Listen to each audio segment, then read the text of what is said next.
9 ஆண்டுகளுக்கு பிறகு நடைபெற்ற உரியடி திருவிழா.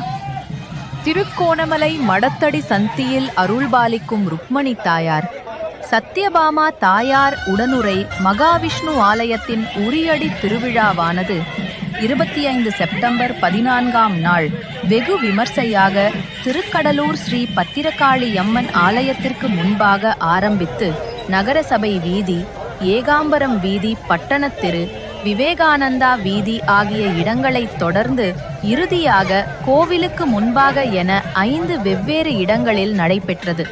இத்திருவிழாவினை விபுலானந்தா கடற்தொழிலாளர் சங்கம், திருக்கடலூர் மீனவர் முன்னேற்ற சங்கம், விவேகானந்தா மீனவர் சங்கம், அண்ணா மீனவர் சங்கத்தை தொடர்ந்து கோவில் நிர்வாகம் ஆகியவை முறையே ஒழுங்கு செய்திருந்தமை குறிப்பிடத்தக்கதாகும். மேலும் இந்த திருவிழாவானது திருகோணமலையில் நூற்றாண்டுகளாக நடைபெற்று வரும் மாநகரின் முக்கியமான பண்டிகையாகும். கோவில் புனர்நிர்மாண பணிகள் நடைபெற்று வந்தமையின் காரணமாக இந்த திருவிழாவானது கடந்த 9 ஆண்டுகளாக நடைபெறவில்லை.